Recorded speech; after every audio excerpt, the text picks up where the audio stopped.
돈이 딱 한정된 그것만이 지금 돌고 있잖아요. 네. 새로 유입되는 돈이 없고 당연히 계속 경제 규모 성장 이런 거에 따라서 돈이 유입이 돼야 되는데 네.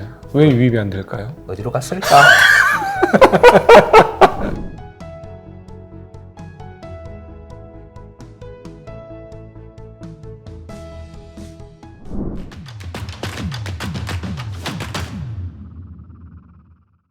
사실 한국은 자원이 없는 나라라고 하지만 굉장히 강력한 자원 하나가 있죠. 사람. 노동력. 네, 사람이라는, 그리고 그 사람이 굉장히 뛰어난 세계적으로도 봐도 어디를 가도 어디 빠지지 않는 강력한 최고의 인력 수준이죠. 예. 노동력 최고 수준이죠. 예. 그러니까 이 사람들을 모아서 힘을 발휘하려면 이것도 사실은 기업이라는 조직이 가장 강력하게 운영될 수 있는 거 아니겠습니까? 그렇죠. 그 플랫폼이 제대로 갖춰져 있을수록 좋은 그 인력들이 잘 네. 구성이 돼서 그 시너지를 발휘할 수 있고 네네. 예, 그 힘을 발휘할 수 있는 거죠. 네. 예.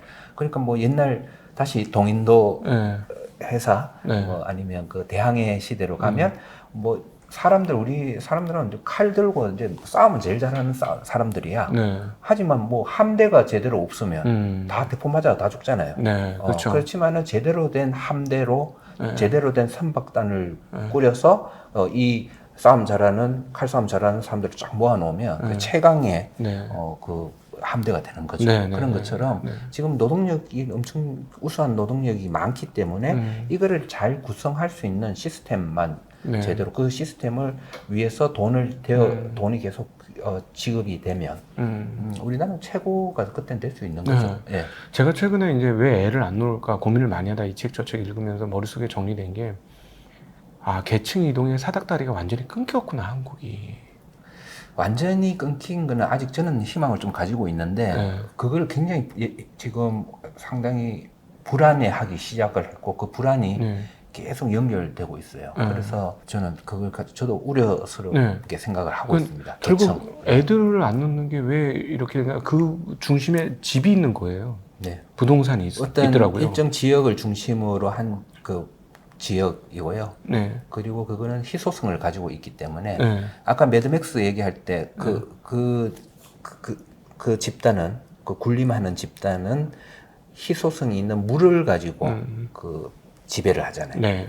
그런데 어떤 데는 희소성이 있는 거를 지배하면 네. 그 전체를 장악할 수 있잖아요. 네. 네. 근데 우리나라는 자꾸 그 어떤 일정 그 희소성이 있는 토지를 가지고 그게 지금 진행이 되고 있다는 네. 그런 불안감을 가지고 있어요. 사실 우리나라가 다른 그 아시아의 다른 나라들보다도 발전을 빨리 할 수 있었던 거는 네. 다른 나라들 지금 옛날에는 엄청 잘 산 나라들이 많잖아요. 동남아 이런 쪽에. 네. 뭐 필리핀도 우리나라보다 잘 살았고. 엄청 잘 살았는데 그런 네. 나라들의 특징이 뭔가 하면 토지를 중심으로 한 권력 세력들이 있어요. 가보면 다 스타디 해보면 네. 그 사람들이 장악한 그 경제 구조가 지금까지 지속되고 있어요. 맞아요. 필리핀은 몇몇 가문이 그냥 나라를 다 통째로 다 삼켜 먹었어. 네. 그런 식으로 그리고 그 가문들이 그 가지고 있는 그 부는 토지를 중심으로 한 거거든요. 네. 예. 그러면 거기는 자꾸 노동자들이 돈을 많이 받으면 안 돼. 어떤 나라는 보면 노동자들이 임금이 적어야지 자기들 토지에다가 빌딩을 세우고 호텔을 만들어서 관광 산업을 키울 수가 있는 나라가 있어요. 그런 나라는 많죠. 그렇죠. 토지를 중심으로 해서 빌딩 세우고 싼 노동력을 이용해서 네. 그런 서비스를 제공하고 네. 그 상관없어. 너희들은 그렇게 싼 돈만 가져가면 돼. 우리는 돈 많이 벌 수 있어. 이런 식의 구조가 되어버리면 발전 속도가 낮아질 수밖에 없죠. 네. 그런데 우리나라 같은 경우는 사실은 토지 개혁도 했었죠. 1950년대에 북한에서부터 자극을 받아서 한국도 농지 개혁을 하면서 네. 쉽게 얘기하면은 그 대지주들한테 농지를 아주 싼 값에 거의 몰수하다시피 해서 사서 일반 농민들에게 쫙 뿌려가지고 그래서 사실 북한의 발발한 6.25가 실패한 가장 근본적인 이유 중에 경제적 이유를 찾자면 북한이 한국에 내려올 때 뭐라고 했냐면 그 도탄에 빠진 사람들이 다 우리를 환영할 것이다 라고 했는데 와보니까 다 토지 주인들이 돼가지고 토지 주인들이 돼서 오히려 가장 강력하게 공산주의에 반발하면서 저항할 수 있을 그래서 그 뭐 전쟁에서 그런 이겼다. 얘기도 있죠. 그런 그 얘기도 토지 개혁을 전 세계에서 가장 먼저 한 나라가 어딜까요? 힌트. 전 세계에서 가장 먼저 민주주의가 시작되고 가장 먼저 산업혁명이 시작된 곳입니다. 영국인가요? 예, 그 영국의 그 헨리 8세가 그 토지 개혁을 했잖아요. 그때 뭐 예전에 잠깐 얘기도 했었는데 그 백년 전쟁에 지고 장미 전쟁하고 돈이 없었어요. 헨리 8세 뭐 왕 귀족이 돈이 하나도 없었어요. 그러니까 이제 성공회 만들면서 기존에 돈이 있었던 사람들은 그 교회밖에 없었죠. 천주교. 교회 돈 다 뺏어가지고 그거를 다 나눠줬잖아요. 나눠줬다기보다 싼 값에 팔았죠. 돈이 필요하니까. 그게 이제 그걸 산 사람들이 젠틀맨의 기원이죠. 젠틀리들이 산업혁명을 일으키는 그 기본 세력이 되었고, 그 젠틀리들이 시민들이니까 국민들이니까 자연히 자기들 목소리가 커지고 세금의 힘이 커지고 그러면서 민주주의화가 되고 그렇게 된 것처럼 우리나라의 토지 개혁도 굉장히 저는 지금 우리나라를 있게 한 굉장히 중요한 요인이 되었고, 그러니까 그 말은 뭔가 하면 지주가 없어졌다는 거, 지주 계급이 우리나라에서는 그때는 이제 사라졌다는 거고, 지주 계급이 없으니까 정치권에서는 당연히 정치를 하는 사람 입장에서 세금이 굉장히 중요하잖아요. 그럼 누구한테 세금을 받지? 산업 세력과 손을 잡는 거죠. 그래서 산업 세력을 육성하고 산업 세력으로부터 세금을 받아서 이제 국가를 경영하는 그런 체제가 그때부터 이렇게 꽤 오랫동안 왔기 때문에 우리나라가 다른 나라들보다 굉장히 빠른 속도로 성장할 수 있었는데 그게 이제 성장을 하면서 자꾸 지금 그 어떤 지주 신개념의 지주가 좀 생겨나는 것 같아서 상당히 좀 안타깝게 불안하게 그렇게 보고 있는 게 그러니까 제 마음이죠. 그게 그래서 이렇게 한쪽으로 쏠리고 불평등이 강화되고 그다음에 그 계층 이동이 불가능하다고 생각하는 순간 사회의 활력이 떨어지고 변화가 없어지고 새로운 세력들이 못 올라오니까 그냥 출산율 낮아지고 그냥 그 동남아 몇몇 좀 쇠락한 국가들처럼 변화 없이 그냥 그렇게 일본이 또 대표적으로 또 그렇지 않습니까? 최근에 보면 그런 식으로 우리도 잘못하면 그렇게 가는 거 아닌가? 그렇죠. 일단 일본의 현재 상황을 제가 최근에 한 1년간 굉장히 주의 깊게 살펴봤거든요. 일단 일본이 그 엔저하고 그리고 마지막으로 그 재정 정책들을 엄청 펼친 것들이 좀 말이 되는 정책들을 아베노믹스처럼 말도 안 되는 그런 정책들이 아니라 최근에는 사람들이 임금을 높여주는 인위적으로 높여주는 그런 정책도 펼치고 해가지고 성공 가능성이 있을 것 같은데 약간 이런 우려요. 왜? 느낌이 옵니다. 그쪽이 잘 나가면 우리가 좀 힘들어지는 게 네. 사실이니까 좀 우려를 좀 하면서 지켜봤는데 잘 안 되는 것 같아요. 그만큼 과거에 있었던 그 부동산 법을 사람들은 그 일본이 30년 동안 망가진 이 큰 이유를 그걸로 보죠. 플라자 합의. 플라자 합의로 보지만 사실은 플라자 합의 때문에 N고가 된 거는 그거 자체는 일본을 그렇게 크게 망가뜨리지 않았어요.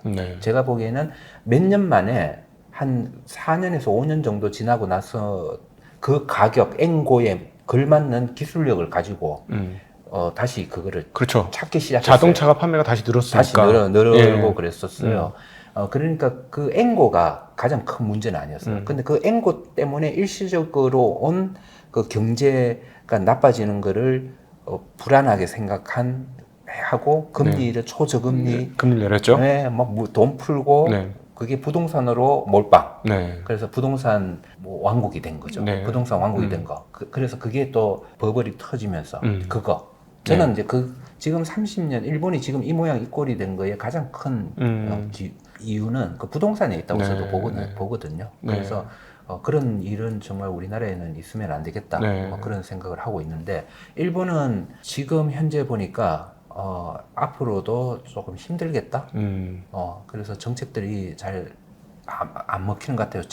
이번 분기 GDP 마이너스 났습니다. 소득을 높이는 정책이 잘 안 먹히는 안 것 먹혀. 같아요. 중소기업이 너무 많아요. 기업들만 대기업들만 돈을 좀 버는데 맞아요. 그래서 아마 막 수출 기업들은 사상 최고치 막 이런 말 얘기 나올 거예요. 그렇지만은 그게 돈이 밑으로 이전이 안 되면 네. 말짱 꽝이에요. 네. 90% 이상이 중소기업이니까. 그러니까 그러니까 뭐 옛날에 스페인이 해외에서 금을 아무리 가지고 와도 금, 은 막 다 가지고 와도 전 세계 금을 다 가지고 와도 그게 서민들한테 이게 연결이 안 되니까 결국 파탄이 나고 망한 것처럼 일본도 그 몇몇 대기업이 돈 버는 것 가지고는 안 되고 그 소득이 사람들 그 최저임금이나 서민들의 소득 증가로 연결이 돼야 되거든요. 네. 그래서 그 정책을 펼쳤잖아요. 인위적으로 월급 좀 높여줘라 뭐 이런 것도 있었던 것 같은데 그게 잘 안 되는 것 같아요. 대기업들만 올려주는 것 같아요. 그러니까 몇몇 일부에만 되고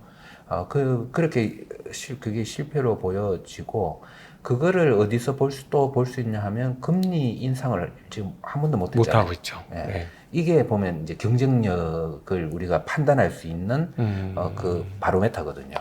왜냐하면 저는 그렇게 생각했어요. 보면 미국은 이런 거예요. 그 이제 금리를 많이 낮추는 게 그만큼 진통제하고 막 몰핀을 막 주는 거잖아요. 그런데 지금 몰핀하고 진통제 다 떼버렸어. 미국 금리 한 5% 이상 이 정도는 그렇지. 진짜 다 떼버린 거예요. 네네. 다 떼버렸는데도 멀쩡하게 막 걸어다니고 지금 살아서 지금 가고 있잖아요. 네네네. 이게 미국의 체력이고 네. 영국은 조금 뗐어. 조금 하루에 3번 주던 거를 이제 한 번만 줄게 정도 됐어. 우리나라도 3번 주는 거를 한 번만 줄게 정도로 이렇게 끊었죠. 끊었는데 유럽은 그거를 뗐는데 아이고 힘들어. 좀 더 줘. 그래서 아마 이제 2번씩 하루에 2번씩 주는 쪽으로 금리를 아마 다시 낮추는 쪽으로 가야 되겠다. 그 정도 체력이다. 그러면 일본은 아예 끊지를 못하는 거예요. 한 번도 줄이지를 못하는 그런 정도의 체력이다. 그렇게 보여져서 일본이 좀 다시 일어서기는 좀 어려운 그런 어렵겠구나. 그러니까 저희 세대에 일본하고 역전되는 거 분명히 볼 것 같은데 그렇게 되려면 이 자본주의 우리가 그렇게 안 돼야죠. 그렇게 안 돼야 되고 우리가 조금 활성화되려면 결국 이제 말씀하시는 걸 종합해 보면 자본주의가 훨씬 더 힘을 발휘하려면 경제 민주화라고 표현한 소위 민주주의적 그런 토대하고 이렇게 결합이 잘 돼야 그러니까 즉 모두가 계층 이동할 수 있다라는 희망. 나 열심히 하면 잘 될 수 있어. 열심히 한번 살아볼 거야. 하는 이런 마음. 민주화라는 게 뭐 대단한 어떤 이념적인 의미가 아니라 나도 하면 할 수 있어. 라는 이런 토대가 마련돼야 사람들이 열심히 해가지고 이 자본주의가 꽃을 팍 피면서 힘있게 돌아가는 거 아니겠습니까? 네, 그게 민주주의고 자본주의죠. 자본주의고 그거는 옛날에 네덜란드가 참 그거를 스타디하기 좋아요. 최초로 그렇게 된 데가 또 네덜란드였잖아요. 그래서 처음으로 그림에 사람들이 렘브란트가 그리는 그림들 보면 그 전에 그림들하고 완전 달라요. 그 네덜란드 풍속화들은 뭔가 하면 시민들이 주인공이 되잖아요. 그만큼 시민들이 뭘 가지기 시작했다? 권력을 가지기 시작했다. 사실은 그 권력은 뭐였다? 돈이었다는 거예요. 그러니까 그 돈을 시민들이 근데 그게 또 주식회사 시스템을 통해 가지고 그리고 최초의 거래소, 암스테르담 거래소 이런 것들을 통한 그 시스템 속에서 사람들이 그거는 부의 이전이 잘 된 거죠. 부의 이전이 잘 돼서 하녀들이나 마부들도 뭘 했다? 주식 투자를 했다. 튤립 투자를 했죠. 주식 투자도 했지만은 그때는 주식수가 그렇게 많지 않았겠죠. 근데 그렇죠. 돈은 많이 벌었어. 그러니까 이게 돈 가지고 뭐 하지? 저거 하니까 돈 버네. 튤립 선물 같은 거 투자도 뭐 그러니까 하녀들도 할 정도로 그만큼 그 서민 경제도 좋았다는 거예요. 사실은 그 버블이 터져서 투자할 돈이 있었다. 투자할 돈이 있었다는 거예요. 그렇죠. 그걸 잘 스터디하면 좋을 것 같습니다. 하기야 뭐 과거 그 화가들을 쓸 수 있는 거는 귀족이라든가 엄청난 그런 사람들만. 왕, 예. 예. 해서 교회. 그러니까 내 그 초상화 그려하면 그 사람 먹고 살게 해줘야 되니까 그렇게 맡기는 사람은 그런 사람밖에 없었는데 이제 시민이 그림에서 등장했다는 건 시민의 재정 상태가 그만큼 좋아졌다. 네덜란드가 실제로 그때 시민들이 초상화 의뢰해가지고 그거 초상화들 유행이었어요. 예. 유행이었어요. 그러니까 나도 저런 거 한번 해보고 싶은데 했는데 옛날엔 꿈과 같던 일이었는데 그쵸. 지금은 이제 돈도 있고. 내가 그렇게 하니까 할 수 있었다. 그러면 이제 다시 돌아가서 우리나라가 정말 살 수 있는 길은 이 인력이 그 정말 자기의 능력을 최대한 발휘할 수 있는 이 어떤 플랫폼 이 딱 들어오면 착 받아줄 수 있는 최근 미국의 뭐 실리콘밸리라든가 이런 데서 일어나는 이게 되면 진짜 우리나라 정말 막강해질 것 같거든요. 그렇죠. 예. 그렇죠. 예. 근데 우리가 벤처는 또 열심히 해요. 보면 다들 열심히는 하죠. 열심히 하는데 하다가 이게 그게 사실은 계속 그게 되도록 자금력이 뒷받침을 해줘야 되거든요. 그렇죠. 네. 예, 그게 이 자금력이 뒷받침 계속 해줬을 때 성공 가능성과 그러지 못했을 그 성공 가능성 엄청 차이가 나거든요. 그러려면 미국처럼 주식시장이 조금씩 계속 성장해야 된다는 말씀이시죠. 그렇죠. 그 꿈과 희망이 있는 쪽에는 계속 돈이 들어갈 정도의 자금력이 필요하다는 그러니까 거죠. 주식시장이 커져서 조금씩 부가 증가하고 여기서 돈을 버는 사람들이 딴 데다 투자하는 거지. 그러니까 지금 우리나라는 이게 부가 증가해서 같이 부를 증가하는 게 아니라 딴 데서 뭐 사업하던 애들이 여기서 부를 훔쳐가는 시스템 아닙니까? IPO나 이런 거, 유상증자, 아니요, 사실은 IPO 같은 것도 해도 돼요. 네. 원래는 그런 거를 하라고 시장이 만들어져 있는 건데요. 네. 문제는 뭐냐 하면 이 주식 시장에 들어가는 돈이 경제 규모의 증가만큼 이 자본 시장 돈도 계속 증가해야 되거든요. 증가해야 되는데 그 돈이 항상 모자라. 사람들 돈들이 어디로 갔는지 모르겠어. 자본시장에 있는 돈은 한정돼 있어요. 그러니까 IPO를 하면 빨려가. 그쪽으로 빨려가서 딴 데가 돈이 없어. 돈은 요것밖에 없는데 자꾸 생기니까 그렇게 되는 거죠. 그러니까 전체적인 돈이 여기에 충분하지 않으니 그 IPO도 사실은 해서 사실 그렇게 해서 돈을 땡겨가지고 또 다른 사업만 하고 또 새로운 기업이 상장을 하고 이렇게 할 수 있도록 자본이 계속 지원이 돼야 되는데 그게 안 되는 게 첫 번째 이유예요. 완전 고인물인 거네요. 한국 주식시장이 지금. 지금 뭐 그러니까 어떤 우리나라 시장의 특징 중에 하나가 어떤 쪽에 그러니까 순환 장세, 그러니까 이쪽에 가면 이쪽 빠져야 돼. 왜? 돈이 새로 들어온 돈이 없어. 여기 팔고 이걸 사는 거야. 이런 식으로 되는 것도 너무 이 자본이 부족하니까 우리 나라 경제 규모에 비해서, 우리나라 기업 규모에 비해서 그렇죠. 한국의 수출이 전 세계 GDP에서 한국 수출을 차지하는 비중이 2% 중반인데 주식시장 비중이 1.5%까지 떨어졌습니다. 그럴 거예요. 그런 거는 저는 그런 데이터를 안 봤잖아요. 안 보고도 뻔히 보여요. 경제 규모에 비해서 자본시장 규모는 너무 작다.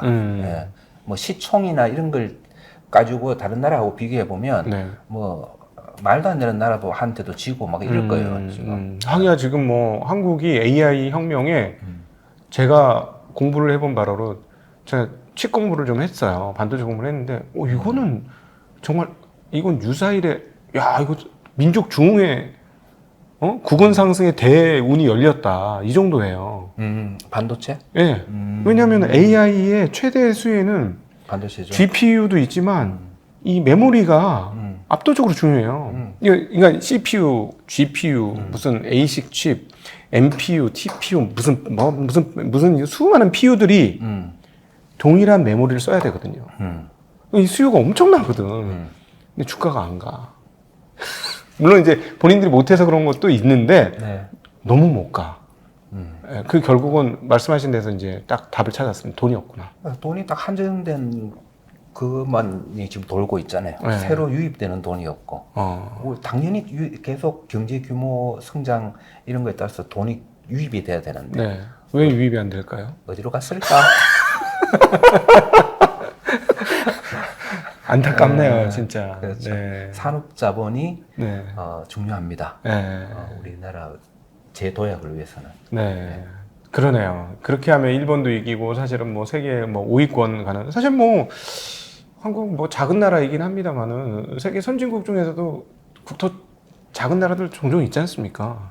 네. 그렇죠. 뭐 싱가포르도 요즘에 뭐 명함을 내미는 판인데 그러면 뭐 우리가 작다고 명함을 못 내밀 건 아닌데 이게 자본시장이 잘 되느냐에 따라서 한국이 소위 말하는 빅5, 빅3, 빅3까지는 좀 어렵겠다.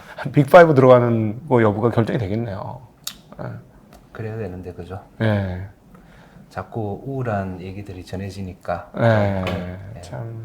근데 좀 안타까운 게 이 나라 전체를 생각하고 나라의 미래를 생각한다고 말로는 다 떠드는데 다 자기 이익만 충실한 것 같아요. 맞아요. 예. 맞아요. 네. 그 부분이 너무 안타까워요. 많은 그러니까 이게 그래서 많은 정책가들이 우리나라 무조건 시장 우리 주식 시장에 돈을 투자를 재산의 반 이상은 해야 돼요. 저는 그런 법을 만들고 싶어. 하다 보니까 이 공직자 주식 투자에 대해서 이렇게 알게 됐거든요. 한 종목에 3천만 원 이상 투자하면 신고해야 합니다. 신고해야 되고 왜냐하면 그런 거 있지 않습니까? 그 혹시 내가 이 회사 주식을 사서 이 회사 뒷배를 봐준다 이런 생각들을 상당히 많이 갖는 거예요. 그러니까 투자를 아예 원천적으로 못하게 하는 것이죠. 근데 반대로 미국 주식은 그런 거 없어요. 그러니까 이제 미국은 연금을 네. 그 주식으로 사도록 하고 있잖아요. 네네네. 우리나라도 공무원 연금 있잖아요. 뭐 거기에 상당 부분은 주식으로 그렇죠.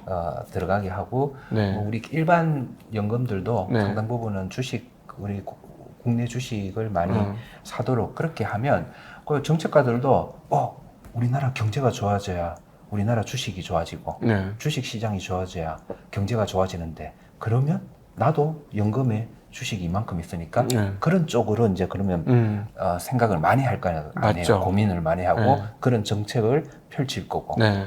할 건데 가지고 있는 게 이제 주식을 못 가지게 하니까 뭐만 가지고 있다? 부동산만. 근데 그게 그 사람들 생각은 어떻게 하면 부동산을 좋게 하냐 그렇죠. 이 생각만 하는 게 보여요. 팔이 안쪽으로 휘듯이 정책을 만드는 사람들이 내가 갖고 있는 게 저는 사실은 그 2011년에서 15년 일을 하면서 그 제가 일했던 지역의 그 퇴직한 그런 관료분들이나 관료와 관계 있는 사람들이 꽤 많이 살더라고요. 근데 그때 그걸 느꼈어요. 이분들이 가지고 있는 게 부동산이 상당히 중요한 재산이니까 정책을 자기 집 한두 채나 몇 채 때문에 정책을 그렇게 만들 수도 있겠구나. 국가 정책을. 팔이 맞아요. 안쪽으로 꺾이니까. 그 가장 대표적인 것이 또 사실은 금통위 위원들 그분들이 예를 들은 거예요. 실제로 그렇다는 건 아니고 만약에 네. 금통위 위원들이 본인이 가지고 있는 재산들이 다 부동산이다. 그럼 금리 세게 못 올리겠네. 게다가 대출까지 있으면. 그러면 그 사람들이 정책을 펼칠 때 국가의 경제를 위해서 펼쳐야 되는데 사실은 팔이 안으로 굽으니까. 그렇게 되는 사람의 본능이니까 아무리 냉정하고 공정하려고 해도 좀 본능이기 때문에 어쩔 수 없죠. 저희도 얘기를 하면 아무래도 주식으로 더 유리하게 얘기를 하는 부분이 분명히 있을 겁니다. 근데 사실은 국가 전체를 따지고 보면 주식시장이 활성화되는 게 국가 전체에 좋은가? 저희는 그 얘기는 정말 하고 싶은 거죠. 기업들이 좋아지고 산업이 활성화되는 게 좋으냐, 부동산 가격이 좋아지는 게 나라 전체와 미래를 위해서 좋으냐. 근데 저는 개인적으로 애들 안 놓는 거에서 결판은 났다고 봐요. 그러니까 지금 늦었나? 늦었어요. 아니요. 지금 희망을 놓으면 안 됩니다. 그래도 희망을 가지고 계속 그런 쪽으로 지금 그래도 시작했잖아요. 밸류 프로그램 시작했습니다. 시작했고 이게 계속 지속될 거고 앞으로 어떤 정책가든지 자기의 그 욕심만 버리고 나면 정말 우리나라 국가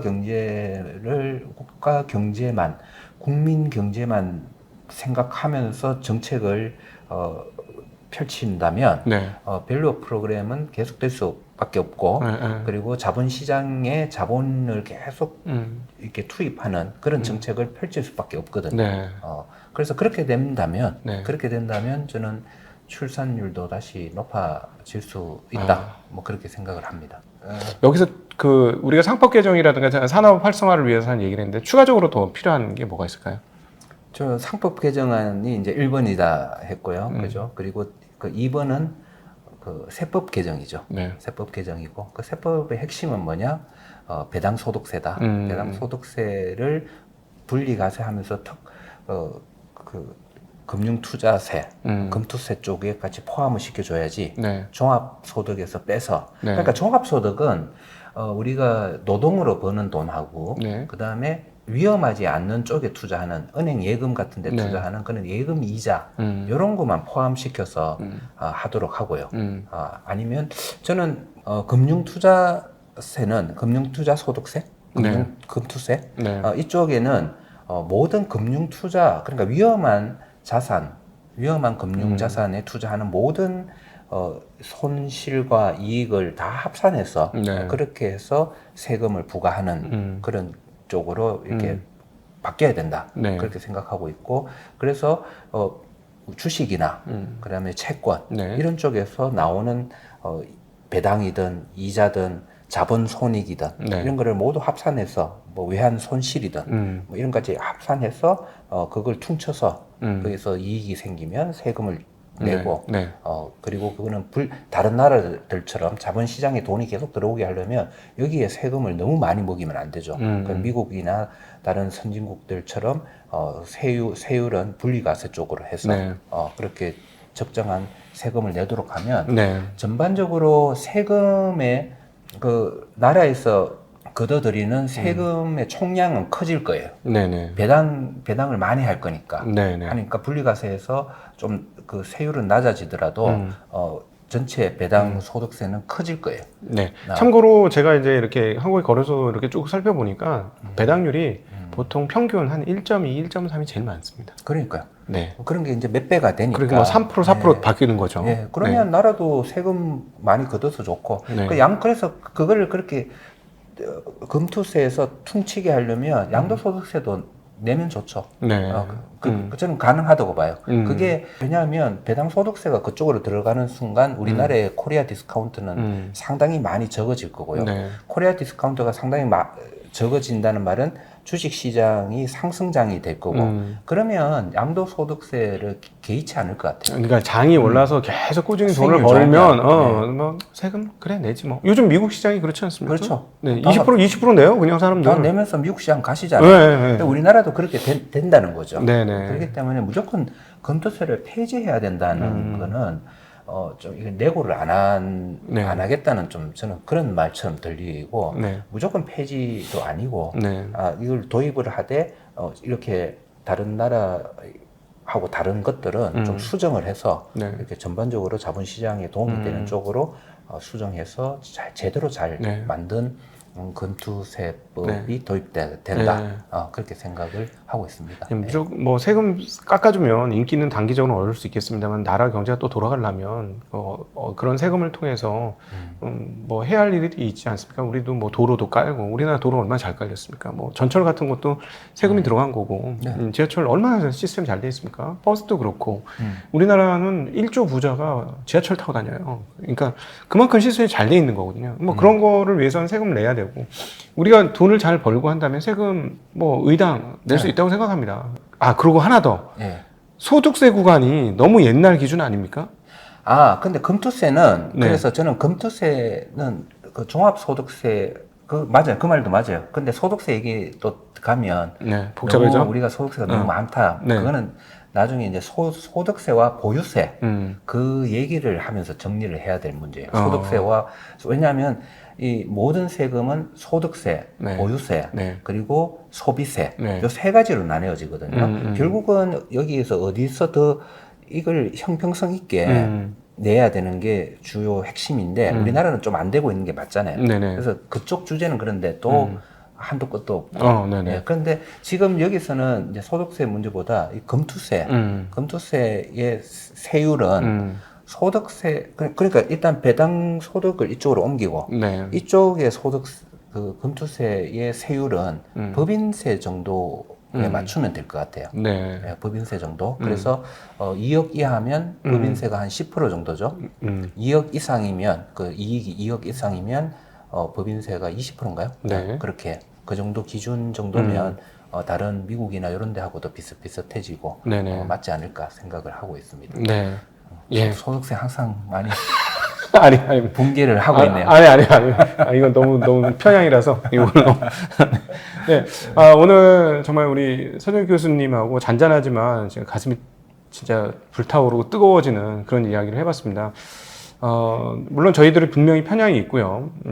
그 주식 좋아하는 사람들이기 때문에 주식 쪽으로 편향이 분명히 더 있습니다. 근데 한번 냉정하게 생각해서 나라의 장기적인 미래, 그리고 우리 후손들의 삶, 그리고 우리나라의 활성화, 그리고 뭐 주변 경쟁국들, 특별히 일본이나 이런 중국이라는 강대국들이 옆에서 뭐라 그럴까요? 이빨을 드러내면서 있는 현실에서 우리가 사실 약해지면 안 되는 거잖아요. 이런 경쟁국들하고 싸워서 나라를 지키면서 가려면 어떤 것이 잘 돼야 될까?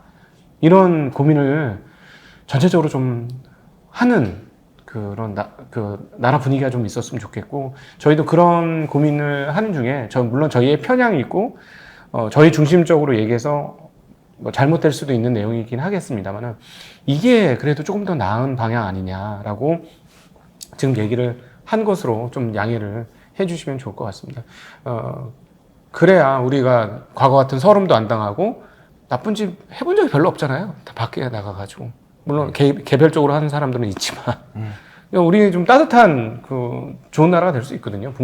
북유럽만 그런 게 아니라 우리 충분히 동아시아에서 그런 모델을 보여줄 수 있는 나라이기 때문에 그렇게 어떻게 하면 그렇게 될 수 있는지를 한번 생각하고 고민하는 시간이었고, 이 투자업이 어떻게 돼야 나라의 활성화가 될 수 있는지도 고민하는 시간이었습니다. 이런 고민에 대한 좋은 길잡이가 되어주시고 좋은 안목을 제공해 주신 우리 서준식 교수님께 다시 한번 감사드리고, 긴 시간 함께 해주신 모든 시청자분들께도 감사의 인사 드리겠습니다. 인사드립니다. 고맙습니다. 네, 고맙습니다.